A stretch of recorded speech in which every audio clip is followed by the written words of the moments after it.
Hello and welcome to health life. मैं हूं आपके साथ नेहा मल्होत्रा। हमारे साथ स्टूडियो में मौजूद है spine surgeon doctor Sudeep Jain, जिनसे आज हम बात करेंगे स्पाइनल प्रॉब्लम्स के बारे में। अगर आपका भी स्पाइनल प्रॉब्लम से जुड़ा कोई सवाल है तो आप हमें कॉल कर सकते हैं। हमारे फ़ोन नंबर्स आपकी टेलीविज़न स्क्रीन पर मौजूद हैं। Doctor, welcome to the studio. Good evening and thank you.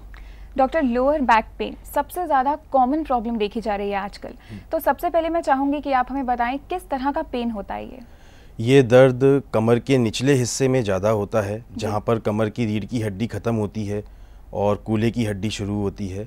लेकिन ये दर्द कई बार कमर के बाकी हिस्से में भी हो सकता है, यहाँ से स्प्रेड करके फैल करके बाकी की रीढ़ को भी इन्वॉल्व कर सकता है। ये एक डीप पेन होता है जो एक दुखन की तरह ज़्यादा महसूस होता है और अक्सर अकड़न, जकड़न और खिंचाव महसूस होना इसके कॉमन सिम्टम्स होते हैं पेन के अलावा। जी डॉक्टर, कॉज की अगर हम बात करें तो क्या कॉज है एक्चुअल में इसका? कमर दर्द के बहुत सारे वजह हो सकते हैं। काफ़ी हद तक आदमी की उम्र के ऊपर डिपेंड करता है, उसके काम के ऊपर डिपेंड करता है, ऑक्यूपेशन के ऊपर डिपेंड करता है, पोस्चर के ऊपर डिपेंड करता है। ज़्यादातर कमर के दर्द डिस्क संबंधित परेशानियों से सबसे ज़्यादा कॉमन पाए जाते हैं। उसके अलावा कमर की रीढ़ की हड्डी के जोड़ों की वजह से, कमर की रीढ़ की हड्डी के और सपोर्टिंग स्ट्रक्चर्स होते हैं, लिगामेंट्स होते हैं, उनकी वजह से वजह बहुत सारी हो सकती हैं। अलग अलग वजह अलग अलग मरीज में मुख्यतः डोमिनेंट करती है। जी डॉक्टर, अगर हम टाइप्स की बात करें तो क्या लोअर बैक पेन अलग अलग तरह का होता है? हाँ बिल्कुल। जो कमर दर्द सबसे ज़्यादा समझा जाता है वो डिस्कोजेनिक लो बैक पेन है, जो डिस्क से संबंधित परेशानियों की वजह से ज़्यादा होता है। उसके अलावा जो बहुत कॉमनली हम है ना आए दिन रोज़मर्रा की ज़िंदगी में जो दर्द महसूस करते हैं वो मस्क्यूलर बैक पेन है। कमर की रीढ़ की हड्डी की जो सपोर्टिंग मसल्स हैं, मांसपेशियों में खिंचाव आने की वजह से या उनके स्टिफ हो जाने की वजह से ये एक बहुत कॉमन टाइप का कमर दर्द है। इसके अलावा डिस्कोजेनिक और मस्क्यूलर बैक पेन के अलावा काफ़ी सारे बैक पेन के मरीज कमर के जोड़ों की वजह से ग्रसित होते हैं। जोड़ों में गैप आने लगता है, जोड़ की हड्डी बढ़ने लग जाती है, ये बोनी चेंजेस आ जाते हैं इनके स्केलेटन में, इनकी कमर की रीढ़ की हड्डी में। इसके अलावा कुछ इन्फेक्शंस हैं जो कमर की रीढ़ की हड्डी को इन्वॉल्व करते हैं, वो एक कमर दर्द की वजह हो सकते हैं। इसके अलावा पोस्चर बहुत इम्पॉर्टेंट है। केवल एक ख़राब पोस्चर आदमी को कमर दर्द से ऑलमोस्ट पैरालाइज कर सकता है। इतना दर्द दे सकता है कि आदमी अपना नॉर्मल रूटीन काम भी ना कर पाए। कुछ ट्यूमर्स हैं और बहुत सारी है ना बीमारियां हैं, जैसे कई तरीके के गठिया बाएँ हैं, गाउट है, रूमाटॉयड आर्थराइटिस है, एंकाइलोजिंग स्पॉन्डिलाइटिस है। ये सब कमर की रीढ़ की हड्डी को ज़्यादा इन्वॉल्व करते हैं बाकी जोड़ों के मुकाबले। चलिए डॉक्टर, आगे भी हम इस पर डिस्कशन कंटिन्यू रखेंगे, लेकिन हमारे साथ एक कॉलर जुड़ चुके हैं गाजियाबाद से। हेलो हेलो हेलो जी, स्वागत है आपका हेल्थ लाइफ में। अपना सवाल पूछे। हाँ जी जी, अपना सवाल पूछे।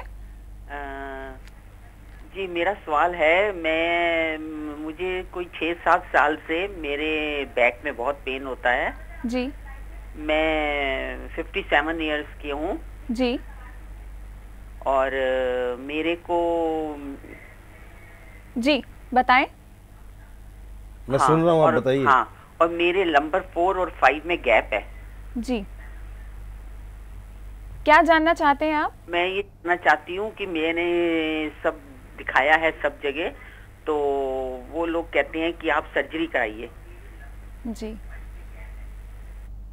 डॉक्टर, ये एक ओपिनियन आपसे लेना चाहती हैं कि सर्जरी करवाने के लिए इन्हें बोला गया है, तो आप इस पर इन्हें क्या एडवाइस देंगे?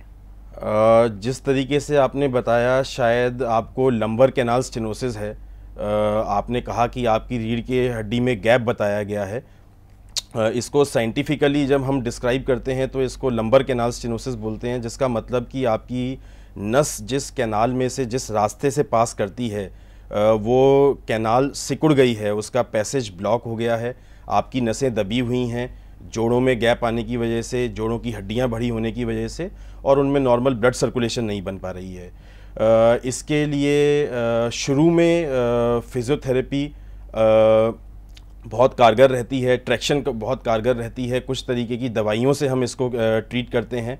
लेकिन अगर आपको सर्जरी भी बताई गई है, अगर आपकी बीमारी वाकई में काफ़ी ज़्यादा बढ़ी हुई है और सर्जरी भी बताई गई है, तो ये सर्जरी भी आजकल एंडोस्कोपिकली दूरबीन से लेज़र विधि से हो जाती है, जिसमें काफ़ी हद तक हम ऑपरेशन के रिस्क जो कॉम्प्लिकेशंस हैं उनको मिनिमाइज़ कर सकते हैं और आप सेफली ये सर्जरी करा सकते हैं, जिसके अच्छे नतीजे हैं। जी डॉक्टर, आपने बताया कि पॉस्चर्स बहुत ही ज़्यादा इम्पॉर्टेंट रोल प्ले करते हैं, तो कौन कौन से वो ऐसे पॉस्चर्स होते हैं जो हमें अवॉइड करने चाहिए जिससे कि हमें लोअर बैक पेन ना हो? जैसा कि आजकल ज़्यादातर लोगों का job profile sitting desk job type का रहता है, घंटों ऑफिस में बैठे रहना, कंप्यूटर लैपटॉप के आगे बैठे रहना, ड्राइविंग करना, ये एक किसी भी शहरी आदमी के दिन के 8 से 10 घंटे 12 घंटे इस तरीके से निकलते हैं। सबसे ज़रूरी ये है कि हम अपने कमर के पोस्चर को कांस्टेंट ना रखें। अगर हमारा सिटिंग जॉब है तो हम 1-1.5 घंटे में ज़रूर 10-15 मिनट का एक अच्छा खासा ब्रेक लें। इससे कमर की मांसपेशियां रिलैक्स होती हैं, जोड़ रिलैक्स होते हैं और जो एबनॉर्मल स्ट्रेसेस पड़ते हैं, जो लोड पड़ते हैं ना, वो थोड़ा डिस्ट्रीब्यूट हो जाते हैं। इसके अलावा क्योंकि हम एक सिटिंग जॉब में ज़्यादा इन्वॉल्व हैं, लगातार बैठने का काम है, तो हमारी चेयर का प्रॉपर होना, उसका बैक रेस्ट प्रॉपर हाइट तक आना, कंधे तक पूरा सपोर्ट आना, उसका सेमी रिक्लाइनिंग होना, एकदम स्टिफ और बिल्कुल सीधे ना होना, हमारा कंप्यूटर कहाँ रखा हुआ है, हमारा वर्क स्टेशन क्या है, हमारी टेबल की हाइट क्या है, टेबल चेयर की प्लेसमेंट क्या है, ये बहुत ज़रूरी है। इसके अलावा हम घर पे भी जैसे सोफ़े पे बैठे हुए हैं, टीवी कहाँ होना चाहिए, सोफ़ा कहाँ होना चाहिए, कितना डिस्टेंस होना चाहिए, टीवी किस हाइट पर होना चाहिए। हम कंप्यूटर लैपटॉप अपना लेकर के सोफ़े पे बैठ जाते हैं, लैपटॉप को हम सोफ़े पे बेड पे यूज़ करते हैं, किताबों का काम, लिखाई पढ़ाई का काम बेड पे सोफ़े पे करते हैं, ये सब हमारी कमर के लिए ठीक नहीं है। जी डॉक्टर, अगली कॉलर है हमारे साथ कोलकाता से। Hello hello hello hello. हाँ जी, मनीषा जी अपना सवाल पूछे। मतलब मेरा नाम मनीष है, मेरा एज 18 जी। मैं क्रिकेट खेलता हूँ जी। तो सडन मतलब खेलते, मैं बॉलर हूँ, पेस बॉलर। खेलते खेलते सडन मतलब मेरे को बैक में पेन होना स्टार्ट हुआ, तो मैंने ज्यादा केयर नहीं किया, मैं वो पेन के साथ खेलता गया।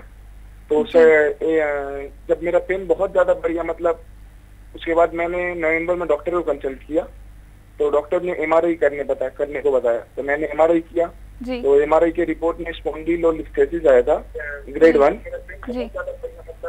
1 spondylolisthesis grade 1 with break in pars. तो मैंने डॉक्टर को कंसल्ट किया, फिर से विद द रिपोर्ट। तो डॉक्टर ने कहा कि अब तुम्हें मतलब अपना खेला गेम छोड़ना होगा और बेटर होगा कि तुम मतलब सर्जरी करवा लेना चाहिए तुम्हें। तो मैंने डर से सर्जरी नहीं करवाया रिस्क के लिए। तो उसके बाद मैंने फिर आयुर्वेदा स्टार्ट कर दिया जी। तो आयुर्वेदा में मुझे मतलब कुछ ज्यादा रिजल्ट नहीं आया, तो मुझे अब क्या करना चाहिए? जी, आपकी उम्र बहुत कम है, आप बहुत यंग हैं, आपके बताते हुए मैं समझ गया था आपको स्पॉन्डाइलोलिस्थेसिस है। इसमें कमर की रीढ़ की हड्डी में के जोड़ों में ब्रेक आ जाता है। जो आपको ब्रेक इन पार्ट्स बताया गया, वो पार्ट्स बेसिकली जोड़ की हड्डी है। ये ब्रेक हो सकता है आपको जन्म से भी रहा हो सकता है डेवलपमेंट के टाइम डेवलप हुआ हो, और क्योंकि आप स्पोर्ट्स पर्सन रहे हैं, स्ट्रेसेस वगैरह ज़्यादा रहते हैं खेलते टाइम, तो किसी झटके में हो सकता है वो गैप आपका इंक्रीज़ हो गया हो, उस हड्डी ने गिव वे कर दिया हो और हड्डी फिर एक के ऊपर एक स्लिप करने लग जाती है, जिसको स्पॉन्डाइलोलिस्थेसिस कहा जाता है।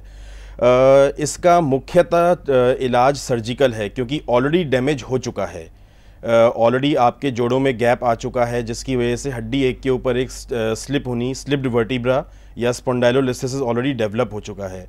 इसको रिवर्ट बैक करने के लिए कोई ख़ास तरीका उपलब्ध नहीं है, फिजियोथेरेपी से या ट्रैक्शन से या किसी और विधि से। अगर ऑलरेडी एक बार स्लिपिंग हो चुकी है हड्डी की, तो सर्जरी ही एक फाइनल सॉल्यूशन रहता है। सर्जरी ये सेफली की जा सकती है। अगर आप किसी रिस्क को लेकर के ज़्यादा भयभीत हैं तो ऐसा कोई रिस्की प्रोसीजर नहीं है, ये एक नॉर्मल रूटीन सर्जरी है, कोई मेजर सर्जरी नहीं है, और आप रिस्क को लेकर के बेवजह ना परेशान हो, ये सेफली की जा सकती है। जी डॉक्टर, अगले कॉलर है हमारे साथ दिल्ली से। हेलो हेलो जी परवीन जी, स्वागत है आपका हेल्थ लाइव में, अपना सवाल पूछें। डॉक्टर साहब नमस्कार। नमस्कार। हेलो सर, मेरे को ना 12 साल पहले एक बारी कमर में चोट लग गया था, तो डॉक्टर ने ना मेरा एक्सरे देखा था बैक का, उन्होंने बोला आपका एंक्लोजिंग स्पॉन्डिलाइटिस है। जी हेलो जी बताइए। जी बताएं। तो मैंने क्या नाम है, उसके बाद मेरे को कोई प्रॉब्लम नहीं हुआ, मेरा हल्का हल्का बैक में पेन रहता था। उसके बाद मैंने अपना HLA-B27 वो करवाया, टेस्ट करवाया था, तो वो नेगेटिव आया था मेरा।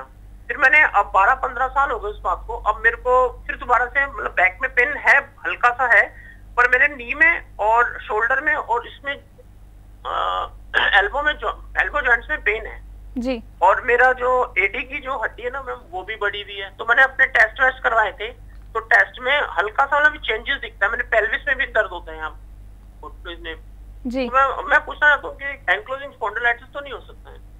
जी, एंकाइलोजिंग स्पॉन्डिलाइटिस एक तरीके का गठिया बाय है जो मेल पेशेंट्स में ज़्यादा होता है और यंग एज में ही स्टार्ट होता है। कमर की रीढ़ की हड्डी और कूल्हे की हड्डी को सबसे पहले इन्वॉल्व करता है, बाद में आगे चल करके शरीर के बाकी जोड़ों में भी हो सकता है, लेकिन उतना कॉमन नहीं है बाकी जोड़ों में। मेनली ये स्पाइन की प्रॉब्लम है। जिस तरीके से आपने मुझे डिस्क्राइब किया, ऐसा लगता है कि ना तो ये आपकी चोट से रिलेटेड प्रॉब्लम है, जो आपने बताया कि आपको 10-15 साल पहले कोई चोट लगी थी, और ज़रूरी नहीं है कि ये एंकाइलोजिंग स्पॉन्डिलाइटिस हो, क्योंकि ये आपके काफ़ी सारे और भी जोड़ों को इन्वॉल्व कर रहा है। एंकाइलोजिंग स्पॉन्डिलाइटिस की तरह ही और भी कई तरीके के गठिया बाय या स्पॉन्डिलाइटिस होते हैं जो कमर की रीढ़ की हड्डी के अलावा बाकी जोड़ों को ज़्यादा कॉमनली इन्वॉल्व करते हैं। तो मुझे लगता है कि केवल HLA-B27 की रिपोर्ट पर नहीं रिलाई करना चाहिए। HLA-B27 नेगेटिव आया इसका मतलब ये नहीं कि आपको एंकाइलोजिंग स्पॉन्डिलाइटिस नहीं हो सकती, फिर भी हो सकती है, और इसके अलावा किसी और तरीके की भी गठिया बाय हो सकती है। तो एक फॉलो अप चेकअप ज़रूरी है, एक थॉरो इन्वेस्टिगेशन, कुछ और भी टेस्ट रहते हैं उसमें, और आप अपने आसपास किसी स्पेशलिस्ट को दिखाएं। ना बात बनती हो तो आप एक बार मुझे भी दिखा सकते हैं, और एक बार पूरा वर्कअप करके हम डायग्नोज करके उस प्रॉब्लम को फिर ट्रीट भी कर सकते हैं। जी डॉक्टर, अगले कॉलर है हमारे साथ दिल्ली से। हेलो। हेलो जी मनजीत जी, अपना सवाल पूछे। हेलो जी मनजीत जी, आप मुझे सुन पा रही हैं? हाँ जी सुन रही हूँ। आप अपना सवाल पूछे। हाँ नमस्कार। डॉक्टर साहब, मेरी सर्जरी को 6 मंथ हो गए। मेरी स्पाइन की L3, L4, L5 में प्रॉब्लम थी, नस दब गई थी जी। तो अभी मैंने सर्जरी को 6 महीने, उसके बाद मुझे अभी भी पेन है जी। और डॉक्टर साहब ने अभी मुझे एक्सरे कराया तो उन्होंने बोला कि तुम्हारे अर्थराइटिंग भी है, तो मुझे चलने में प्रॉब्लम है। मेरे दोनों पैरों को सुनपन और मेरे पैरों की दोनों उंगलियां जैसे सारी की सारी मुड़ गई हैं, तो मैं बहुत, अब सर्जरी के बाद भी मैं अभी पेन से हूँ। क्या आपको ऑपरेशन से पहले भी यही दिक्कत थी? हाँ जी। आपको ऑपरेशन से पहले भी यही दिक्कत थी? नहीं, ऑपरेशन से पहले मुझे थी, लेकिन ऑपरेशन के बाद 1.5 महीने में ठीक हो गई थी। अच्छा। लेकिन उसके बाद अभी मैं चलने में मुझे प्रॉब्लम है, खड़ी तो मैं हो पाती हूँ, लेकिन सर्जरी के बाद जो पेन मेरी ज्यादा थी कम है हुई है। वही कहते हैं नस दबी, नस तो खुल गई है, लेकिन अक्सर मुझे भी जो पेन होती है और पैरों में चलने की दिक्कत वो अभी वैसे ही है। जी, मेरे ख्याल से ऑपरेशन जो किया गया है आपका L3-4 और L4-5 दो लेवल पे आपने बताया, आपकी नसें डीकम्प्रेस कर दी गई होंगी, लेकिन क्योंकि ये लॉन्ग स्टैंडिंग प्रॉब्लम है जिसके लिए आपकी सर्जरी की गई है, तो कई बार नसें खुलने में ज़्यादा टाइम भी लेती हैं। ये कई बार अनप्रेडिक्टेबल होता है। यंग पेशेंट होता है, शॉर्ट लास्टिंग प्रॉब्लम है, पिछले साल 6 महीने से मरीज को दिक्कत है, तो कई बार 15 दिन में, 20 दिन में, 10 दिन में भी आराम हो जाता है। लेकिन ओल्ड एज है, बहुत ज़्यादा सालों से प्रॉब्लम है, तो नसें रिकवर करने में काफ़ी लंबा वक्त ले जाती हैं, कई बार साल 6 महीने भी लग जाते हैं। और इसमें सर्जरी के बाद पोस्ट ऑफ फिजियोथेरेपी का काफ़ी महत्वपूर्ण रोल है। अगर अभी तक आपने फिजियोथेरेपी नहीं कराई है तो अब करा सकते हैं, और अपने डॉक्टर की सलाह से कराएं, उनकी निगरानी में कराएं, ज़रूर फ़ायदा होगा। अगर सर्जरी अच्छी हुई है तो उसका नतीजा ज़रूर निकलेगा। जी डॉक्टर, आगे भी हम डिस्कशन कंटिन्यू रखेंगे, लेकिन यहाँ रुकते हैं एक छोटे से ब्रेक के लिए। व्यूअर्स, हेल्थ लाइव में वक्त हो चला है अभी एक ब्रेक का, आप कहीं मत जाइएगा, जल्द लौटेंगे।